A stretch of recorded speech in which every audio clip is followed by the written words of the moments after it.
Hey, welcome to Canberra Metalheads. We're doing this interview in the lead up to the Canberra Metal Fest gig coming up in January, but on the bill we've got the guys from 12Gauge Rampage, and here for you today we got the band lineup. How about you introduce yourself, please? Hey fellas, we're 12Gauge Rampage from the Blue Mountains. Absolutely. Yeah, I like how I just dumped that intro straight on you, and you're like, yep, we are what you just said we are. Yeah. Maybe there needs to be like a subtitle underneath the logo that just says "From the Blue Mountains," and it'll basically encase everything I just said. We'll look into that then. I can just edit it in post. You know how it works. Yeah, no.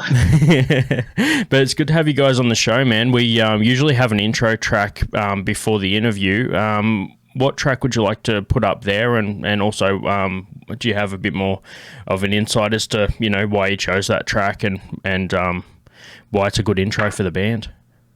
I think Breathe In, Bleed Out expresses us pretty quickly. It was our first release, so it was quite anticipating to see what kind of responses we'd get with it, and it shows a lot of great elements from each individual. And there's no fucking around, it's just straight into the brutality. There's no warm-up riff, it's just bang. Absolutely. Yeah. That's what you want with a good bit of grindcore, but like, I mean, the exception of like, you obviously got your Mortician style shit with like a minute and a half of horror samples and then 30 seconds of actual music. But you fucking, that's what you want, but be in your face. Like when I'm looking for bands, if I've gone through like, you know, heaps of intro and just elongated like intro shit, it's like, yeah, that's nice, but like I want to hear what's in the band. Like I want to hear like why I'm listening to this band. Yeah, definitely. Yeah, you got to fast forward a minute into the song. Dude, no one watches porn for the storyline. I do. Yeah, sometimes I need to know how they What got are you there. watching it? You're right, man. Sometimes I jump the gun and I got to go back and I'm like, wait, how the fuck did this get here?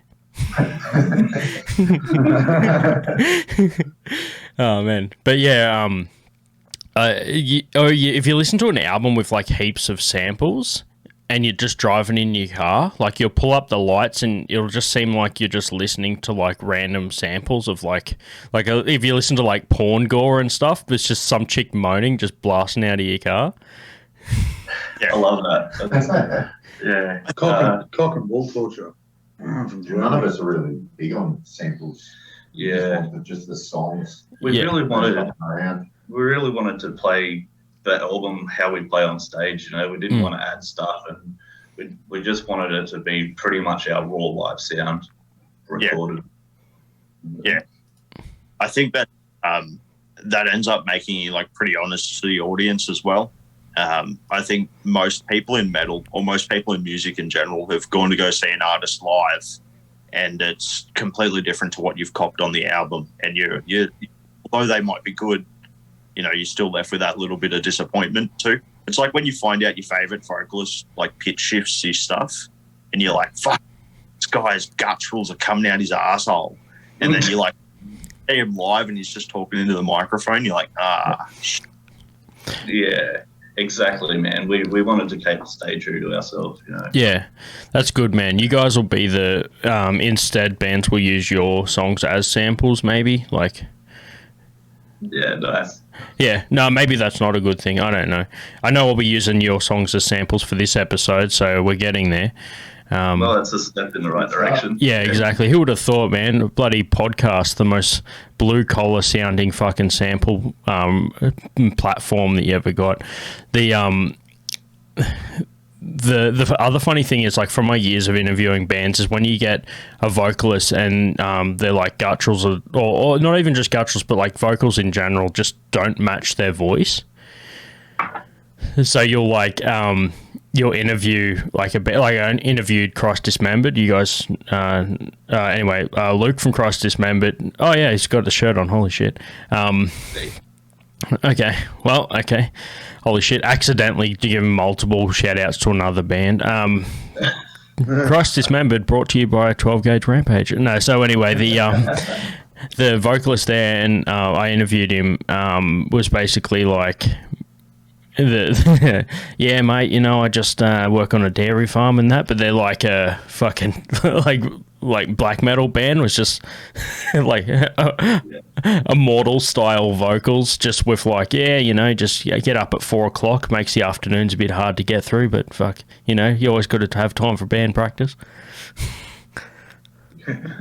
I think we've been blessed with a vocalist, to be honest, like not to blow too much smoke up his ass, but you see what he does, like, and he does that for real, like he goes from his gutturals into his high screams with no problem and back and forth. And I think we're pretty lucky, to be honest. Yeah, you guys smashing it, man. I always get on tangents and talk about like other shit, but like getting it back to the band, like we're chatting before the recording about some of the like samples that you guys have put up on socials lately, and Luky's been across them as well. Just hitting that video you had up on Insta the other day of just the vocal work, just that vocal tracking.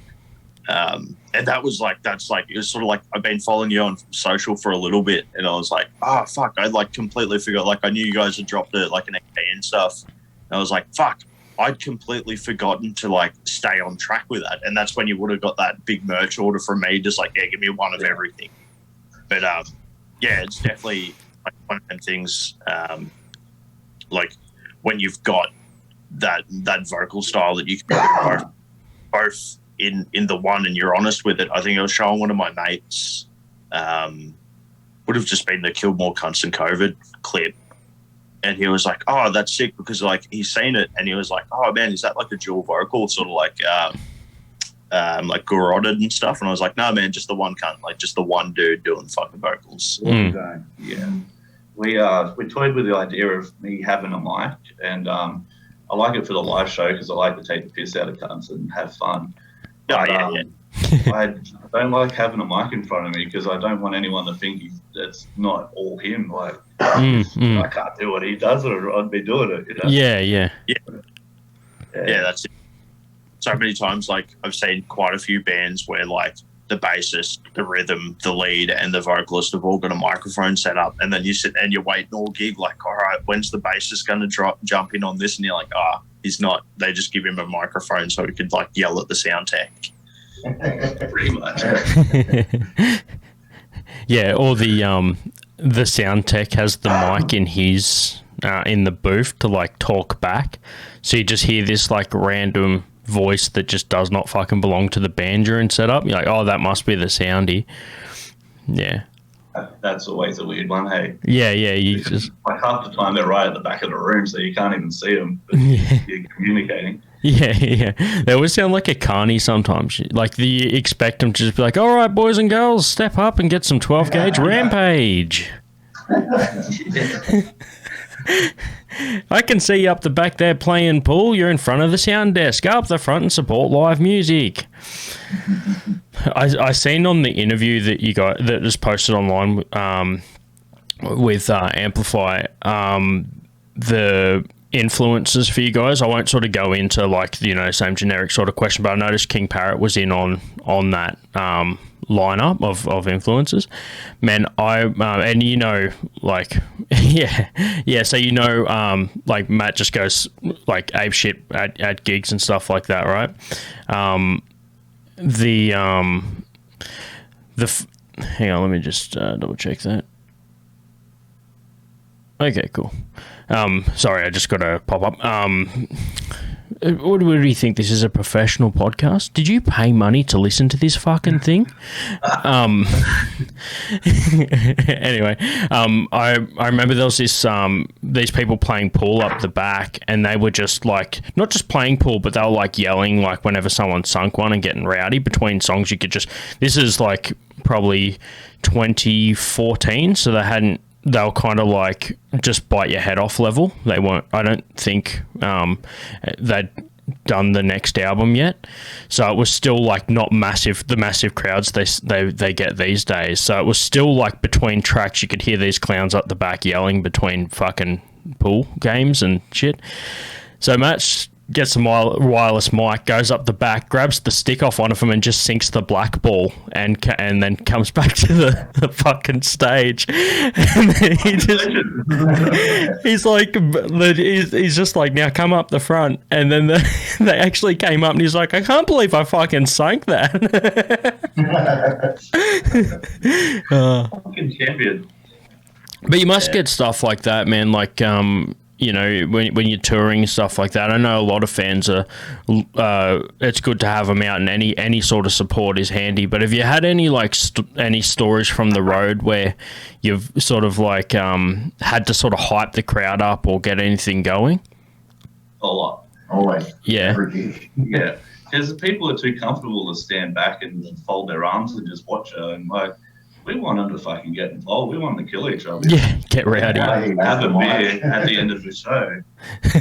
That's why you don't have a mic. No, that's why I do have a mic. So I can fucking get them all up on the front and stir them up and call them cunts. Yeah. For once, I just want that at like smaller venues and stuff on the venues that we're using down the coast. Get your regulars to drink there every day, 7 days a week. Would put a gig on, and I always used to say to them, like, all right, guys, it's a paid gig. I don't care that you guys, like, I get you guys drink here 7 days a week, but I'll let you finish your drinks up. But as soon as the bands start, I need you to realise that, you know, I've now hired this fucking venue to put my gigs on and shit. And there'd be so many up and play and do that and be like, why is there just like 20 blokes standing at the fucking bar? I'm like, they're the special crowd, you know, they're not here to fucking listen to you play. They're just here to drink their fucking 20 schooners and drive home, you know, like that. Yeah. You know, and it makes it rough, but because, like, from their point of view, like, you're up on stage and you're looking out and you're like, oh, yeah, man, like, I've got all these people that are into it. And then you look over and there's just, like, 20 cunts just still standing at the bar that aren't into it. And if you don't know they're there for the gig, it's, like, really, like, off-putting. You're like, oh, shit, what are we doing wrong? You know, like... Yeah, it's just like places like Crowbar and the Hamo, like we played on at the Hamo on Friday night. Like they have like a separate room for the bands, which is really good because if you don't want to watch the band, you fucking go out in the beer garden, you know, like, and it's pretty half soundproof, so they can go out. They actually usually run like at the Hamo. They usually have karaoke running while you've got a band in the band room. So like, there's 200 people in the bar, but only 50 might come in and watch the band. But it's good because the room, like with 50 people in it, there are 50 people that want to be there. So yeah, that's good, man. It's like with anything, you're gonna want like I'd prefer like a crowd that's into it that's smaller than like a massive gig. It's like with my comedy shit, dude. I'm just like, man, I don't care if I offend 50% of people and the other 50 love me, because that's better than like 80% of the people thinking that I'm so and then forgetting about me in a week. Because even the people that are pissed off are going to remember me. Yeah. We have a very similar structure, actually.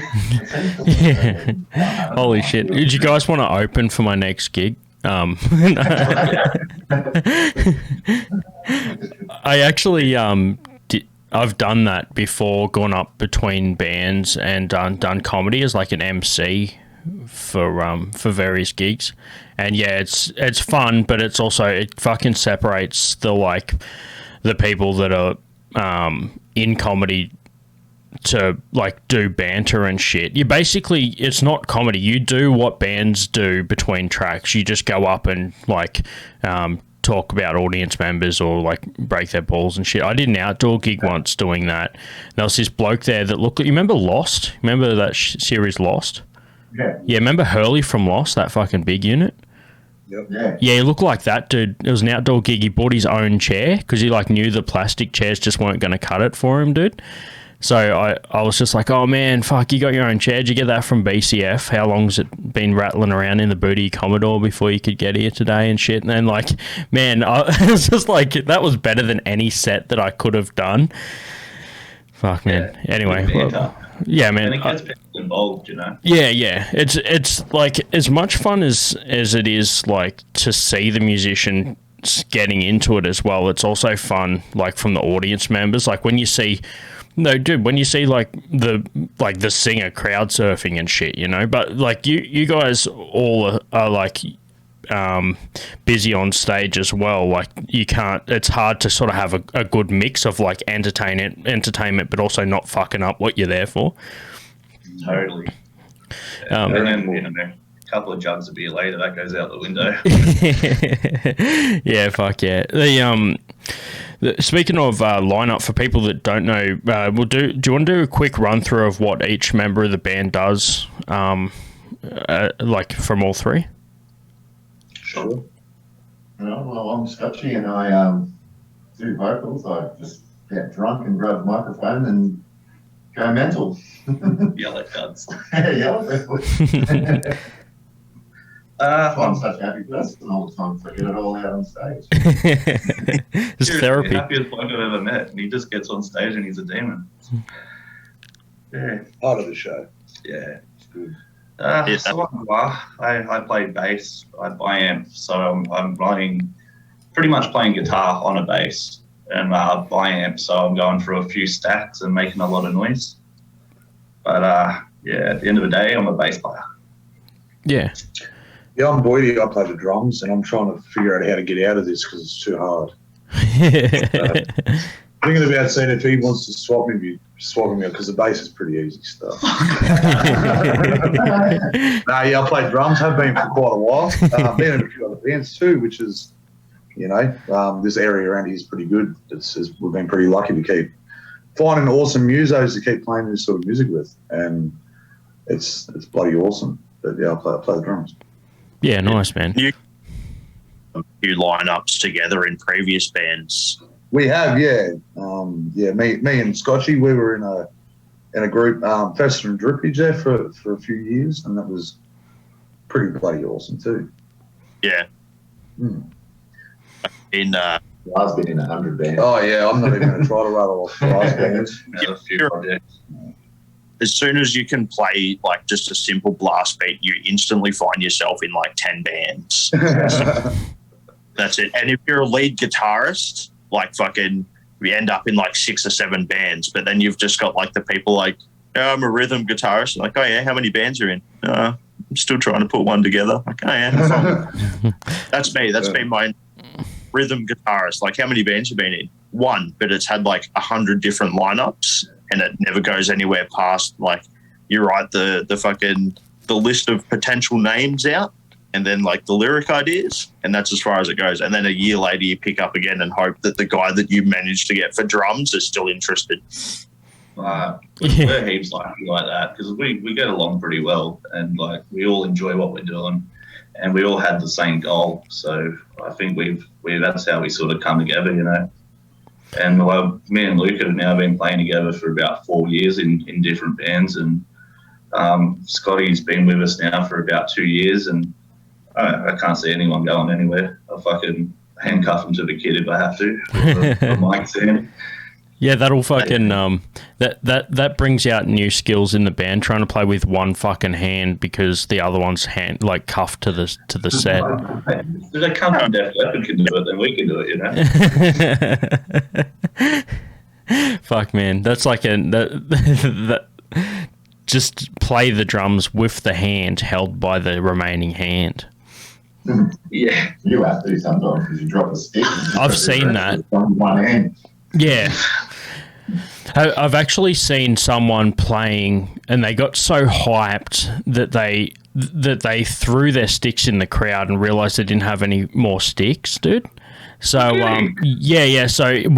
but he like had his sticks near him, but they were like out of arm's reach. So he literally just starts slapping the fucking cymbals with his hands, dude. And everyone was just like, what the fuck? And at the end, he just comes up and his hand's all fucking bleeding and shit. And I'm just like, dude, what made you think that was a good fucking idea? Oh, really? Imagine just being that hyped that you thought you were fucking actually Def Leppard and you threw your fucking sticks into the fucking crowd. That's pretty crazy. It's like, cunt, I used to play with. I used to play butt naked all the time.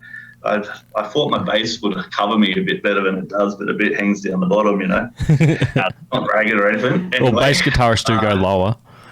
Yeah. So the drummer used to get the shits because he was always head height with my hairy ass. And, like, he'd just fucking start throwing sticks at me during the set. Yeah. When you're behind the kit and like your front line's naked, the drummer sees fucking everything, and everyone's it's like fuck. And that was awesome. Good on you for getting naked on stage. And nobody ever knows why the drummer's pissed off. It's because he's just been staring at them for half an hour. Yeah, totally, man. No, the drummer's pissed off because he was also naked, but no one noticed. Oh man, that's pretty funny, man. Just being like the eye height with everything from the back and just being fucking mad, but you can't do anything about it. What's the what band was that with? What lineup? Oh, that was an old like punk. It started as a punk band, then we sort of sold out and started playing covers and stuff like that. Yeah. Herbal Remedy. That was back from my younger years. Yeah. Yeah, sounds like the kind of band that'd sell out. Yeah, bro. But as soon as we realised that people would pay us to start playing shit music, we were just like, oh, fuck, why not? Yeah, we were young and we smoked a lot of dope, and dope wasn't cheap, so... Yeah. Dude, so much more money in covers. Almost every pub I've worked at where we've had, like, a music night or something like, you know, something that I haven't organised, and it's just Joe Blow in the corner playing his guitar. We had one guy come in, and he was playing, and he was like, I knew him from somewhere, and I was like, he walks off, and I'm like, fucking know you from somewhere, man. He's like, oh yeah, I'm like actually like a country singer, like I'm pretty well known. I was like, what the fuck are you doing playing covers in a pub for? He's like, dude, I have like an Australian Music Award for my country music, but nobody wants to fucking hear it. But I'll make $500 a night playing fucking Aussie rock, you know, shit. It's criminal, eh? Oh, yeah, fuck. It's good to know that Shannon Knoll's still alive, though, eh?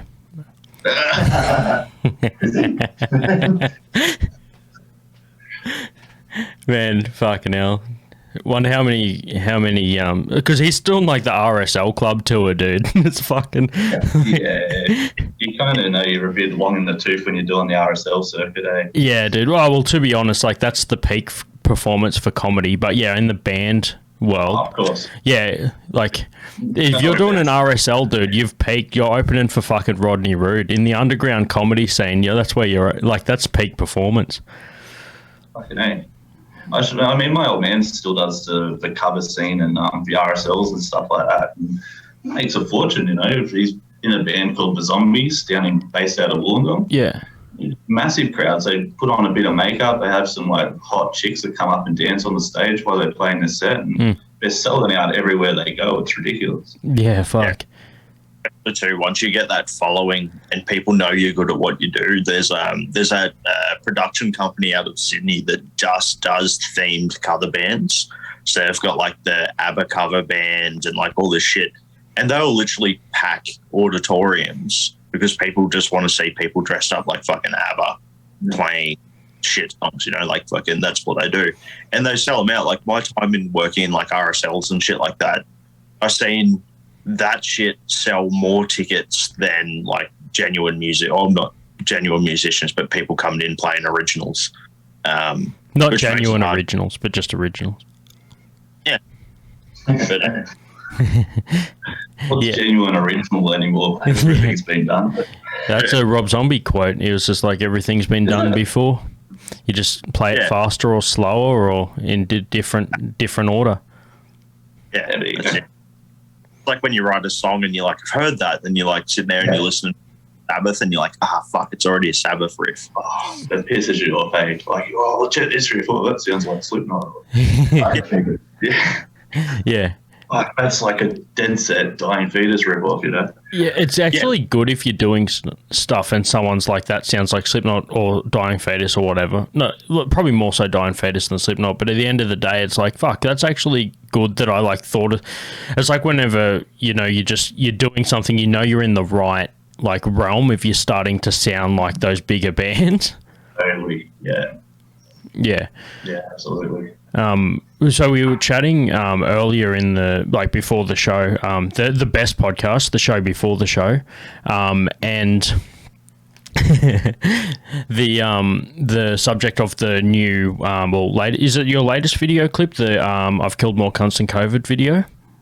Yeah, it's like our debut one. It's the only one we've got out at the moment. Yep. Yeah. And we're chatting about that, and I've obviously seen that one in the recording and the setup and all that sort of stuff. What was that one like to put together?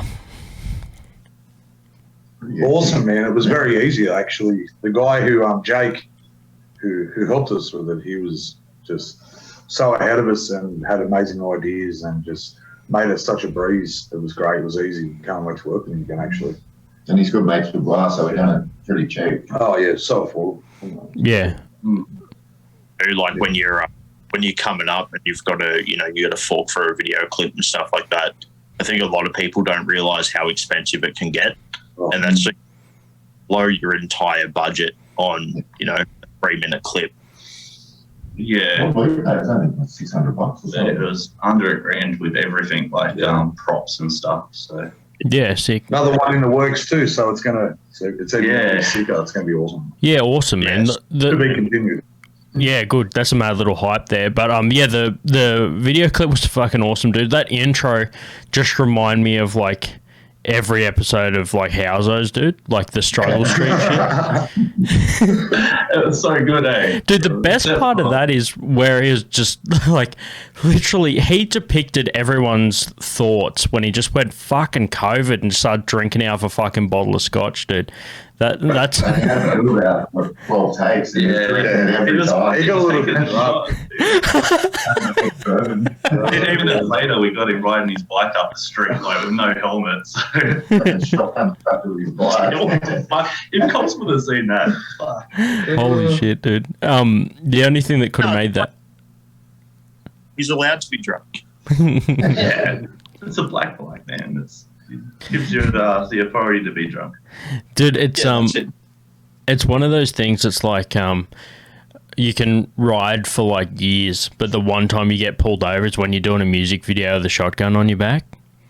With no helmet. So relatable, man. That's always the way, eh? It's like when I watch like some US TV shows with because I'm a car guy as well, and I like some of the shit that you see on there. And I watch that Gas Monkey Garage, and Texas doesn't have a helmet law, so they'll just be like, "Oh man, we just got this new chopper built. We'll take it for a test drive," and they're just rolling down the street, no helmet, dude. I'm just like, fucking hell, man. That's it's just fucking crazy to see like how different laws. It's like people are still made out of the same shit. Just because you're in Texas doesn't mean that your body's not going to fucking react the same way. Totally, man. Yeah, it's just still fucking splat the same way. It's just like, before you hit the ground, we just need to check where you were born before we determine the injuries. But yeah, in the video, man, like how did you guys go with like the special effects and shit? Was a lot of that looks like it might have been done in post as well, which was done really well considering the budget, man. I reckon that like it really treads the line of like not being too cheesy, but also being like, not too serious sort of thing. It's like the perfect level of serious versus like production quality. Yeah, that sums up 12-Gauge Rampage, to be honest. It's perfect level of like nonsense. Cheese. The special we effects. We gave a little bit of a shout out to him, but he did a great job, man. And like the effects there was a little bit added at post, but most of it is just what you see. Like we're covered in bloody blood and shit like that, but the blood splatters, that was all put in post, and like just the headshots that were effects. That film clip, had anyone else done it, they would have charged us 10 times more. Yep. The only way to get away with that would have been to do some like Andy Warhol shit and actually kill people in the film clip. And you're just like, I stand for that. We did discuss it. Be like, why is this guy that I haven't talked to for 10 years messaging me to become in this fucking clip? You're like, nah, it's safe. Calm down. Yeah, man. It's like this guy's either wanting to kill me for a metal video or he's started to sell Arbonne. Yeah. I just want to get him back for throwing sticks at my ass. Oh, fuck. Like a professional, he chucks the call back in there. Fuck, I'm starting to question whether I'm actually the comedian in this call. What was it like to try and go through and do recordings and shit throughout COVID and lockdown and fucking all that shit? I mean, as I said earlier, like just trying to get my band project together when it's not fucking COVID can be hard. So, you know, the last fucking 2 years just been red tape of trying to get people into one fucking area to meet up. What was it like to then try and fucking do recordings and shit on top of that? Pain in the ass. Yeah. Luke had to go do his separate, but yeah, me and Guy went down together, so that was all right. We went and stayed down at West Road. Yeah, down in Sydney. So we did it in 2 days, I think. Ours was. Yeah, like Matt was blown out. Like I put down the tracks in 1 day, and then Scott come in and put down his vocals in a day, and like everything, we just nailed it. It's because we spend so much time practicing, you know, like. Yeah, and I think that's been the only kind of positive side of COVID. Like we, instead of focusing on booking gigs and shows, we practiced and practiced and practiced and got our shit together. And so it was bittersweet. It did give us the time we needed to fucking perfect it a bit better. Okay. But we lost a lot of shows, and as we said, like with recording, most of the time it could only be one or two of us in the recording studio. So. Yeah, it was a bit rough. Yeah, I suppose when you're on top of it, I mean, sometimes you get that magic too. And this like also goes back to the budget thing. Like I've had a few mates that have recorded and were like that, where they just spent, you know, hours upon hours practicing, getting everything down tight. And then you go into the studio and you do everything fucking one take and you're like, well, fucking not only have we fucking nailed it, but it's, you know, it sounds good and we've saved a shitload of money, you know, like, and then other times, you know, like I remember like, dude, I was recording with for a little bit in a band that made that fucking stage. I think we did like 50 takes of like one fucking like song segment before we just went, fuck it, like just give the cunt up. We'll just go to the next song and come back to it. But then, you know, we never went back to it. It's still probably sitting on a hard drive somewhere of unfinished projects, or you know, hopefully down. Luke and I did that with our last band. Like I remember there was this bass bit that I wrote, and it was fucking stupidly hard. And I put down about 80 takes, and then I just changed the riff. I'm like, fuck this, it's too hard. Like, move on. Yeah, but yeah, this time around we're working with Matt Clark. From bass player from Bastardizer and several other things, and he just made the process so good and easy for us, and it's just a good bloke to be around. Yeah, we've had him on the show before, so yeah, friend of the show. Yeah, it's legendary. But yeah, he sort of like, I think he sort of undersold himself with us because he thought like because we don't have a guitarist, there wouldn't be as much work involved. But I feel like there's a lot more work involved because we had to try and like replicate my live sound. So yeah, that's actually a pretty big point. That's a point. Without the guitarist, it would obviously be a lot harder. But do you find that you mentioned before that you're essentially playing guitar on bass? Do you find that that changes the whole writing process? You kind of got to have that in mind when you're thinking of stuff. A little bit, yeah, a little bit. But I mean, like a lot of these songs, like a lot of the riffs, Luke actually wrote. So a lot of it was written by Luke, you know, so it was written on a guitar. And then he's just like, oh, just do it like this. I'm like, I'm playing a bass, can't fuck off. I'm very lucky to actually be able to get someone who's so driven sort of towards that too, like to be able to put the work in and learn all that sort of stuff on bass, man, because it's incredible. I don't know how he does it, man. Oh, thanks, mate. It's sort of just fallen together really well, especially with Scotty. We're all very different dynamically, so it all it sort of complements each other, and I think that's why it works so well. Yeah, you know, like not many people are doing this bass setup thing, and it's just it's interesting. It's something, you know. That, yeah, I got a massive compliment on Friday night. Like one of the guitarists from Komodo Nightmare, the band that played before it, and they're a fucking really good band. He sort of said, I walked in and I was like, that guitarist is going off. And he's like, then he realised it wasn't a guitarist. And he's like, what the fuck? He's like, he thought we had someone sweet. Backstage or something. Yeah. The soundy on the mic, dude. Yeah, no, it was great. Like, it was quite a compliment. Yeah. I think it's too when you've got a like a dynamic like that and you see it. I think more times than not, I've seen it in like grindcore and death metal and stuff in the Australian scene and moreover everywhere, where you've got somebody compensating for, you know, 2 or 3 musicians like that, like with a lead bass setup, or like, you know, even just your basic, like your 2-piece grindcore bands and shit, you know, like fucking Meth Leopard and, you know, the dudes, or Batman, Dull Bludger. Yeah, but it works, and like, you know, when it works well, and you don't notice it so much, especially with your live setup, and people are like, oh, guitarist in there, you know, works really well.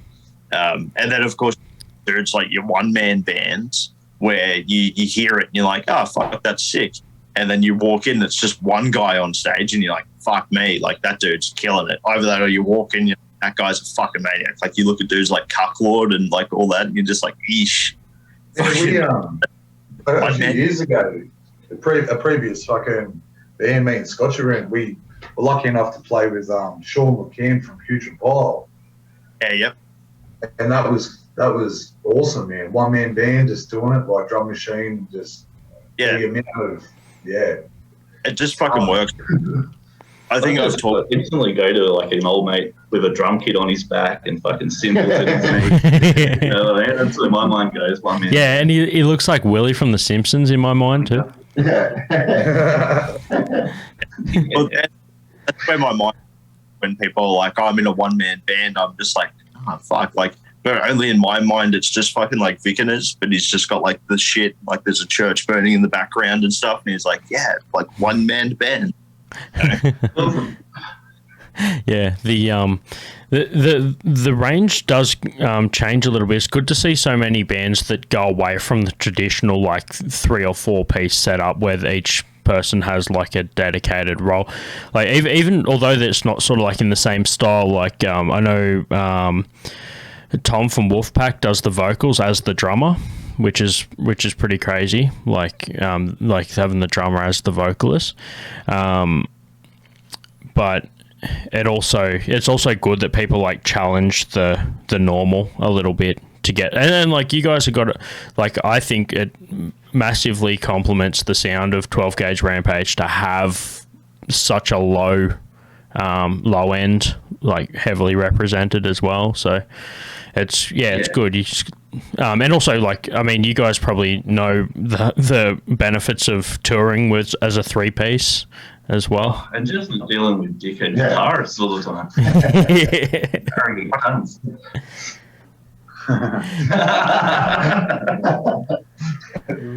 Oh man, that's good.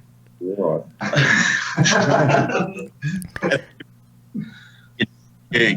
Even still, like step away with I got a mate who's working in a project at the moment. They had a drummer and then he left, and then they ended up just machining everything for like their recordings and stuff. And he said the problem moving away from that too is for the entire time you don't have a drummer and you're just machining everything for that 12 months or whatever, you've already been working with the perfect drummer. Like, you know, only your own fault if that fucks up.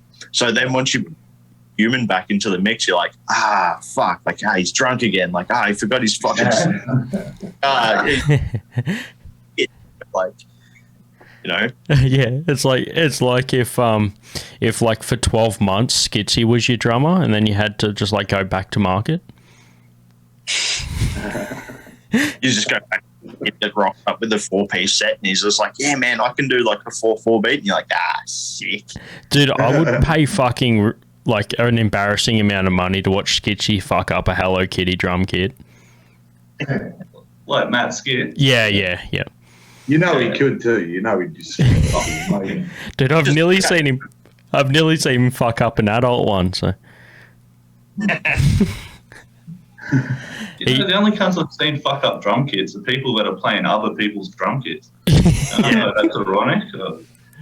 Can I borrow your kit, mate? Next thing you know, there's a cymbal being thrown across the room. Like I'm legitimately, like honestly, I've seen it happen. Yeah. Pricks. We had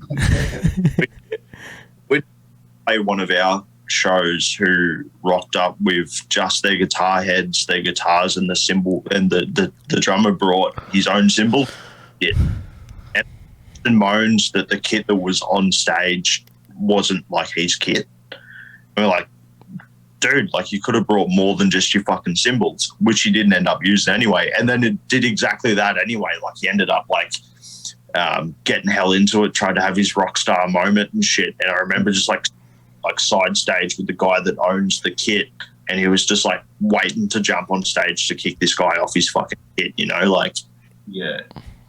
One of them things like too, as a promoter, like as an audience member before I got promotion, you don't notice any of that shit.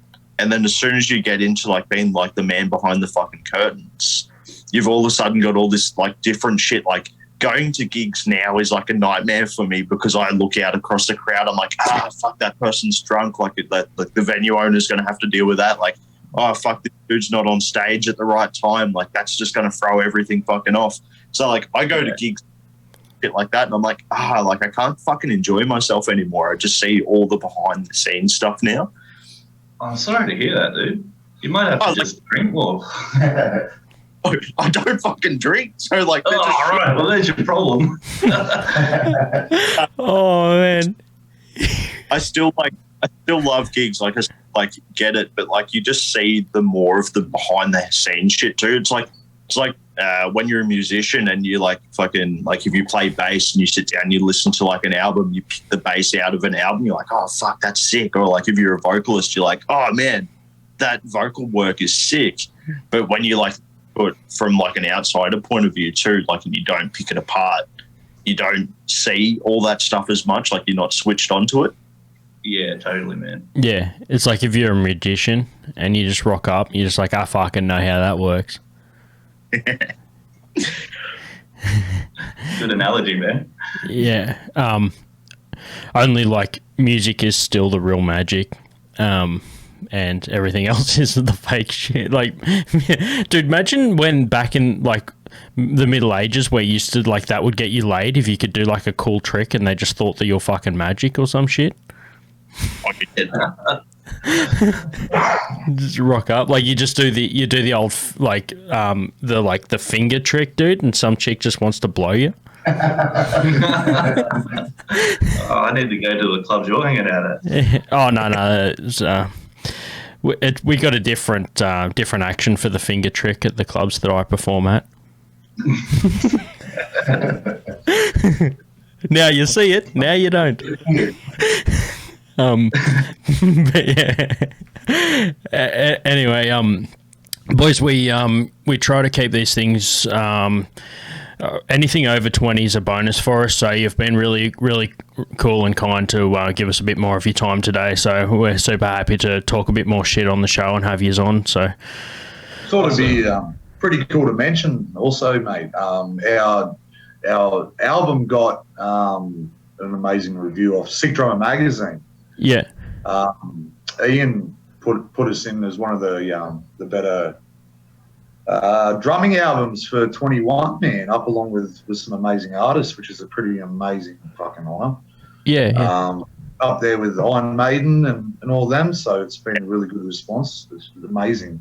Matt done such a good job, and it's probably worth saying.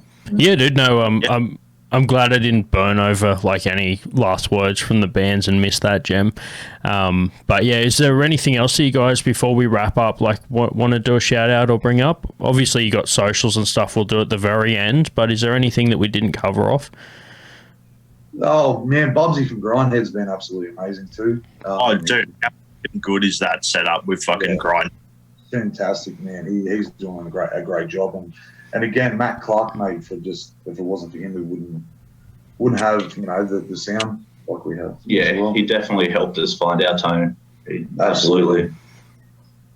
Yeah. Yeah, good. It's Upcoming, as apart from your playing the Canberra Metal Fest, which is I think everyone in this area of New South Wales is keen for, but anything else on the horizon coming up for you guys? We've got some pretty big shows, you know, with some pretty decent Australian bands coming up. The problem is everything keeps getting postponed because of COVID. Like, so right now we're confirming dates, and I'm in the middle of rebooking our tour that we had to cancel a few months ago. And so we've got a lot in the woodworks, but nothing really on paper at the moment. I think the one that I can give away, of the two we can give away, obviously the Canberra Metal Fest. We're really, really looking forward to that. Yeah. And then we've got a headline show at Frankie's that weekend on the Sunday. So we'll be playing with Plague Dweller and Terra Mortem, Marry Me. Yeah. I know I'm forgetting someone. I feel like a shit cunt. But so we got that in coming up on the same date, 16th of January. And then I think it's the 6th of February, we're doing our album launch tour, our album launch show at Frankie's as well. Yeah, right. Yes. So that will be, we're been lucky enough to be invited to play on one of the Freak Flag events. So it'll be like burlesque and people fucking hanging from hooks on the roof and shit. Yeah, nice. A perfect a perfect introduction for our album release. Yeah. Fuck yeah, dude. 6 months. 6 months ago. Yeah. Yeah, that sounds really cool, dude. I love those mixed bills, man.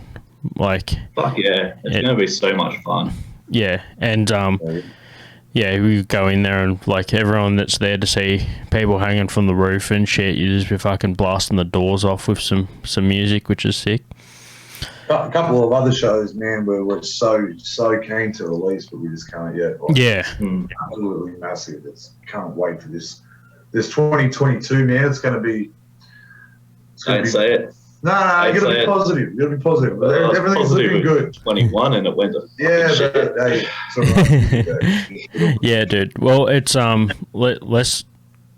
let's keep fingers crossed for stuff, man. But you know, at the end of the day, at least you guys have got some studio stuff out as well. So at least that's sort of underway. And then we've got, you know, you'll be in Canberra, from what I understand, the first time in Canberra for Canberra Metal Fest.